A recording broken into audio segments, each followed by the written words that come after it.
It's really deeper than we thought. Yesterday, when we heard that Aisha Yesufu dumps Obi, or she resigned from obedient movement, so we're like, what? Why? What is happening? And a lot of people say, oh, it's fake news, it's not so, and all of that. Everybody was kind of shocked. What could be the problem?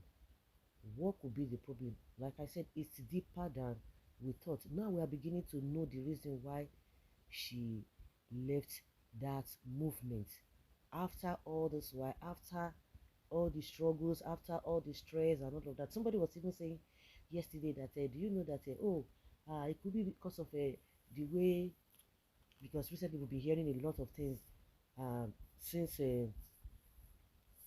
Babangida confessed how what he did during his time when he was in government, and a lot of people have been seeing people coming out to support him, to the extent of this man making huge money, huge sum of money in billions, not even in millions. And people are like seriously, we have a lot of different opinions and people's reacting to that. And somebody said, oh, it could be as a result of Obi himself paying homage, all of them eulogizing Babangida, that could be the reason why she left the movement. Some people say, oh, because of this, because of that. But now we can see and we can know the reason why she really left the movement. Does it mean that some people were asking, does it mean that Aisha has seen another candidate? Because she once said that if she sees another candidate that is better than Peter Obi, that why not? That she's not a somebody who is loyal to a fault, that if you see other things that are better or somebody is doing wrong thing, then you want to continue because you have been loyal to the person over the time. That it doesn't work like that. And being an activists are not loyal to that level.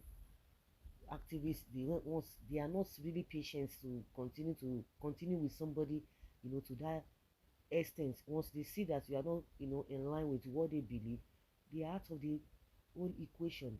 But like I said, that is not exactly what is happening here.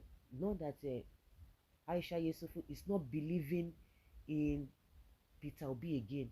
So we'll get to the nitty gritty of why she had to leave a obedient movement, not Peter Obi. Yes, there are some indications, there are some news again that came sometime last month concerning US aid, Boko this, Boko that, sponsoring and all of that. The information even came from the US, not even from Nigeria. So Yesufu's resignation from the movement, this medium understand, stems from the controversy surrounding the role she played in the famous Bring Back Our Girls campaign during the administration of President Goodluck Ebele Jonathan. So is it because of that? That is why she's resigning. What has that got to do with obedience in the first place? Though the matter became a subject of a discussion again on the internet after Mr. Scott Perry, a United States congressman, alleged that the United States Agency for International Development (USAID) spent over $697 million annually in funding these book organizations, okay, and all these bandits, the terrorists, and all of that. Perry, who is a Republican from Pennsylvania, made this claim during the inaugural hearing of the Subcommittee on Delivering on Government Efficiency on February 13th, 2025. The session titled The War on Waste, Stamping Out of the Scourge of Improper Payments and Fraud, focused on alleged misappropriations of taxpayer funds. Who gets some of that money? Does that name ring a bell to anybody in the room? Because your money, $697 million annually, plus the shipment of cash funds in Madras, ISIS, Akida, Boko, and the rest of them training camps. In their training camp, that is what is funding. That is what is funding, Perry said. The BBOG campaign came on the heels of the kidnapping of about 300 Chibok girls in Borno State. Of course, all of us remember that incident. Which year was that? 2000 and what? Where the girls were abducted from their school by members of the Bisebuku boys on April 14, 2014. Some Nigerians believe that the abduction was masterminded, sponsored, and targeted to remove former President Goodluck Jonathan, who came from a minority tribe in Nigeria. When they have failed, they will begin to look for excuses and say, oh, because of this, because of that. Recall that Dr. Jonathan eventually lost the 2015 general election to former President Muhammadu Buhari, with the BBOG campaign playing a strong role. Meanwhile, following the revelation by Scott Perry, some Nigerians on X claimed that a BBOG was sponsored and used by USAID to remove Jonathan from power, and as well demanded explanation from Aisha Yesufu.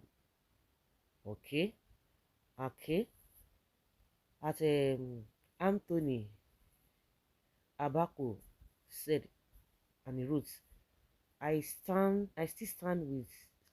that Aisha Yesufu should either apologize or tell us why she thinks she's innocent. Insulting David Udenyi is not addressing the truth. Okay? Aisha, I'm sorry for you. Refusal to admit an honest mistake has destroyed your image and usefulness. Pride messed you up. Your value is now 20%. Wrote Mike Batsy. But the tough-talking activists abruptly denied the USAID or any organization-sponsored BBOG. Then, if you are dragging Aisha, what about Ezekwesi? Because Ezekwesi was the leader at that time, whether she's still the leader. But Aisha, became the face, the mom. But Ezekwesi was the face of was the leader of that group. Yesufu said she is working on getting people with competence, character, and capacity into leadership positions. Just so you know, Aisha Yesufu is currently working with like-minded Nigerians who are not even afraid to put in the work for Nigeria to be a great nation. She's working on getting people with a competence, character, and capacity into leadership positions so they can give good governance, accountability, and transparency. Do well to do your bit, otherwise you'll see be on my TL years now blaming everyone but your inability to put in the required work necessary for nation building, one of her posts on X read. However, the insider source told Newsband that following the pressure that trailed the revelation of Scott Perry, Aisha Yesufu forced to resign from the obedience movement as her reputation and that of the movement was on the line. Aisha is no longer with the movement. She voluntarily resigned following the controversy that trailed the revelation of the Republican congressman. Maybe in due time she will make her position official to the public, to the general public, the source said. Okay. It's still a speculations and speculations and speculations, because what has that got to do with obedience movement? So meaning she's not going to be, if that is what it means, that means she's not going to be in any movement at all. Because of what? Because it has no correlation. The only thing that can be done, in my opinion, is that to be able to clarify herself from that allegations. That's all. Because if you say that is how it is, then she has to leave the obedience movement. It, to me, it makes no sense. What did I say? It makes no sense. There is no correlation between obedience movement and these allegations on ground.